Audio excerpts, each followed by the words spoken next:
Our first guest tonight is an Emmy-nominated actress who you know from her work on Grey's Anatomy and Killing Eve. She stars in the new Disney Pixar film Turning Red, which is available on Disney Plus starting this Friday. Let's take a look.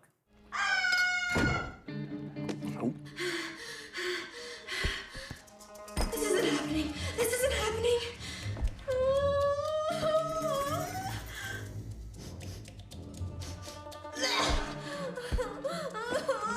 Wake up. Is everything okay? Don't put me in here. What's going on, honey? Are you sick? Is it a fever? A stomachache? Chills? Constipation? Wait, is it that? Please welcome back to the show our friend Sandra Oh, everybody.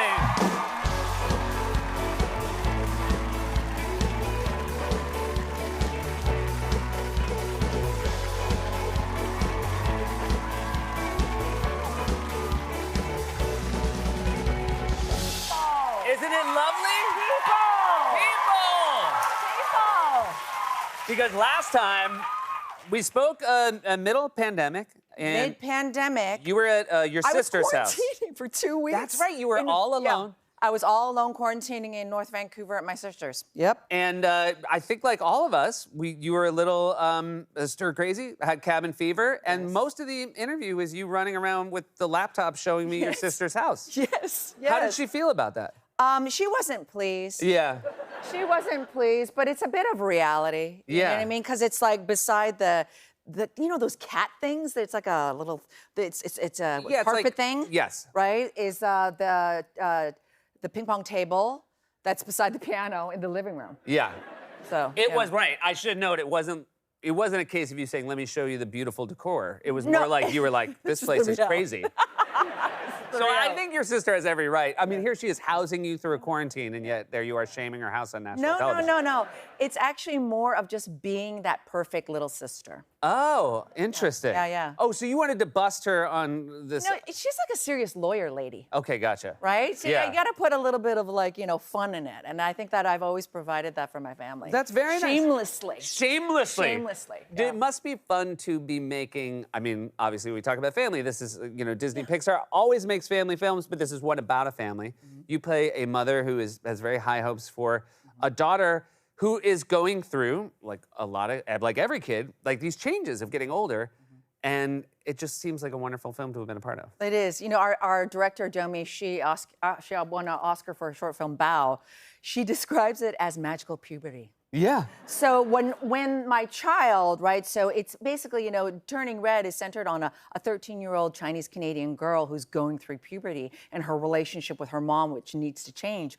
But the metaphor of the red panda is like the messiness of puberty and changing. You see, like she's like, what is this body? What is this smell? And it's so great to see, on any animated or any picture, but like, a Pixar picture that explores like unabashedly, also the inner life of a girl where it's like, I don't like myself. What's going on? What are these emotions? That's really what it's about, yeah. That's a really cool thing to work on. I related so much to the 13-year-old character of Maylin, but for me, I was like, I was just really emotional and hyperactive. And then, Did your family know what to do with you? No. Yeah, okay. But the thing is like, no matter what, as a parent, because obviously I play Ming, the parent, I don't think that you're ever going to understand or be prepared for when the child changes and turns into like a hairy beast. Yeah. And then is not doing what you want, And the reverse, obviously, it's like, it's really focusing on, a young person's point of view who's just so confused about this time, So the Turning Red, there's one part of it I really feel like so proud of, is that it gives some sort of language for kids and for adults to talk about this time called puberty, which is going to come. It's about a lot of emotions, and you're going to probably disappoint me. I'm probably going to disappoint you. Yeah. That's very helpful, a helpful thing to go through. When we first met, it was when you were here doing SNL, but before you had hosted SNL, you hosted the Golden Globes with my friend Andy Samberg, who was supposed to go through puberty any day. Yeah, finally. We're waiting. We're waiting. We're waiting. I thought it would maybe happen that Globes week.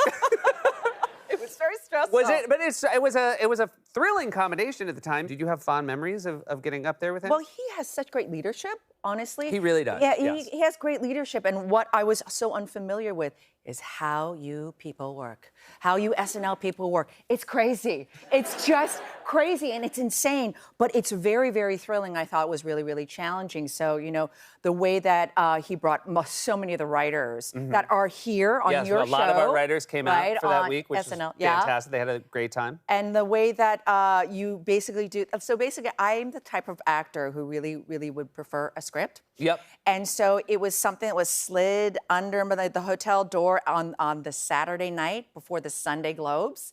And so I was terrified. Terrified, but it was really fun. You, Andy has often complained to me that there was what he believed was an A+ bit in the Golden Oh, yeah. Globes. This was the year that you know, Bradley Cooper and Lady Gaga were in A Star Is Born, and there was a scene in that movie where Jackson Maine, Bradley Cooper's character, urinates on stage at the Grammys. Yes. And Andy wanted to do that at the Globes. Yes. Yes. I wanted to do that too. Yeah. It was going to be like they wrote the serious monologue. I was going to be talking about the serious monologue, and then Andy was going. He had the costume and everything, but it's actually really hard to kind of like show pee. It's harder It than is. you think. It's yes. harder than you think. There's but a certain kind of khaki that shows it off the bat. exactly. And I know that from middle school. There was a time where I was turning red. Yeah, but like there was an actual rig. I should note that he wasn't physically doing it. We went all the way to like rehearsal. Again, I think like Saturday Night Live, you will do bits and skits that on the day they'll decide to cut. My favorite thing about my friendship with Andy is he'll call you really depressed, and then when you find out the reason, it's the best. You know, he's like, "Oh, I'm super bummed." I'm like, "Oh, what happened?" He's like, "Oh, they won't let me do this pee bit at the Golden Globes." I'm like, I think you're gonna be okay. Oh, by the way, can I ask one question because we both know him? Yeah. He thinks my dog is ugly and looks like a rat. Oh, okay. Can I show you a picture of my Yeah, dog? sure. All right. Okay. And you either say Andy if you agree with Andy, or Okay. say Seth if you agree with me. All right, you've never seen my dog, I've never right? seen your dog. All right, ready? Yeah, yeah. Like a rat? Yeah. This is already taking too long. Seth. All right, thank you very much. Like Seth. That's a You real. know what? I'm focusing on the body. Yeah. The body does not look like a rat. Well, what about the head- face? The head does. Okay. So Well, I we're gonna be right back. We have more to talk about. I'll be right back with Sandra.